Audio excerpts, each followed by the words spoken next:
such a bad idea. This is a terrible idea. I can't do this. I can't break the chair. Get down, Mr. President! Respecting a future U.S. Army soldier. Tell Mr. President,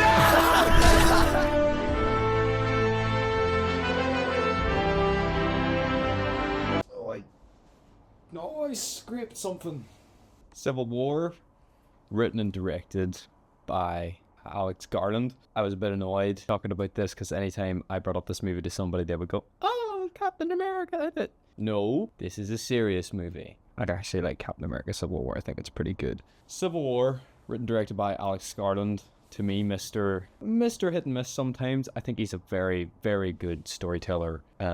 Writer is fantastic. He's made some brilliant films in his time. Evidently, I love Ex Machina. Annihilation's very good. He obviously wrote 28 Days Later, so he has the reputation. Didn't love Men. Wasn't a big fan of that. Thought it was okay. But I was looking forward to this. I do like him, and I'm happy to say that this film was stellar. This shit was... It had me. I was there. I was gripped. This is goddamn intense. This film's intense. I was feeling sick watching some section of this film. The section with Jesse Plemons' character partway through the movie is so nauseating to watch because you really don't know what's going to happen. And I think that's one thing that you have to give this film credit for is the fact that it's so unpredictable. You don't know what's going to happen to the characters. You feel like nobody's safe, and that's a hard thing to capture in a film sometimes, but this one does a great job of solidifying that fact, and I think that's down to the political ideas and what we've seen of the world, and we've seen how dangerous it is in this current timeline and circumstance. So Alex Garland does a great job of helping you understand the impact that this world can have on somebody. I love the fact that we take perspective of war journalist, a photojournalist. I think that's an interesting take to do for a film like this. They very easily could have made it about a soldier in the war of some kind fighting for either side, but I think making it about a war journalist and photojournalist is interesting because obviously Alex Garland has experience in journalism, so he knows what he's writing about, and it allows for the film to have a neutral perspective because this film could easily be misconstrued and misunderstood by a large audience if you make it about either side. So to make it about journalists is the right thing to do because it can mean anybody can watch this, and it allows for it to have a critical analysis upon the idea of a civil war in America and upon both sides, showing that neither side is really right, allowing for a greater conversation to be had about this film that I don't think is being had, which is a bit annoying because I think this film is stellar. Who shot this? I need to know. Here's me again, no scripted review. I seen this last night, so I'm just going off of vibes when I remember from it. Who shot it?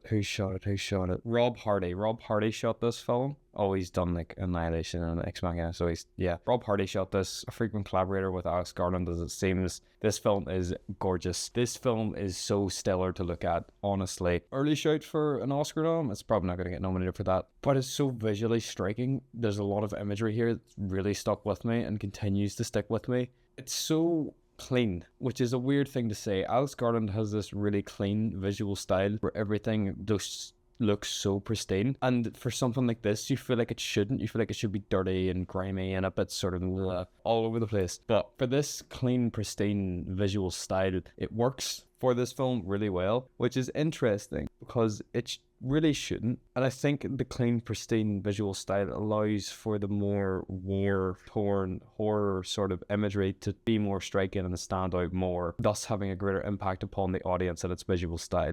I think the performances here across the board are great. I really like Kelly Spinney. I really like Kirsten Dunst. I think Kirsten Dunst is very good here. It's a role, she seems to be more sparing with the roles she takes, and I think she does a really great job here. It's a very different character for her, and she masters this sort of despondent, distant character that's sort of emotionless to what she's seeing because she's seen that much so perfectly, seemingly losing her purpose and her thought. It's very effective and very well done. I like her dynamic with Kaylee Spinney's character in the film. Stephen McKinley Henderson is very good here as well. So is Wagner Moura. I think that's how you say his name. Both give great performances. Wagner Moura with probably the hardest line in the whole whole thing right at the end, but I'm not going to get into that because I want to avoid spoilers because I really want people to go and see this. Speaking of the ending is stellar. The last act of this film is I talked about that nauseating intense feeling, and this film sort of masterfully does it, and the last act is a prime example of it. It's so gripping and so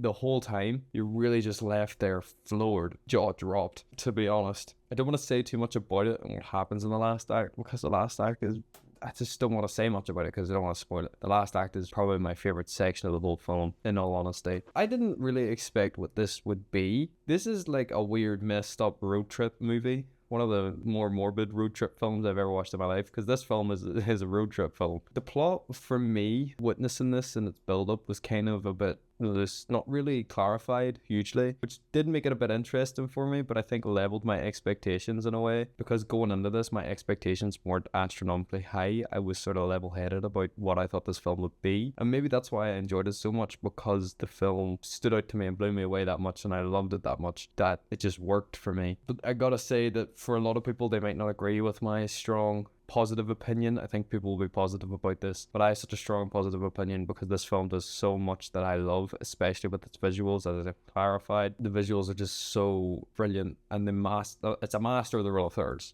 Honestly, the rule of thirds here is like the standout when it comes to its visuals. I think the VFX is really good too. I don't know how much is VFX, but I think it's really well hidden, and that's sort of what Alex Garland films do as well, especially with Ex Machina's visual effects are always fantastic, and this has an important message and an important political stance within the world, and especially as a comment on current American culture, which is so effectively communicated, which is something that Alex Garland has always been great at doing, and he does it very well here. I genuinely believe I think this might be my favorite film of his creation. I think it's just a fantastic movie that I think a lot of people have to see, and it's a big blockbuster too, that just by A24, and I think A24 have done a great job marketing this and getting big stars in it and really selling it to people and making it seem interesting. It's an interesting idea, and I think people are attracted to that idea, and I'm so glad it's got a major theatrical release, and I think this will do well at the box office, which is great for cinema. And the final thing I want to say to give big praise to this film is the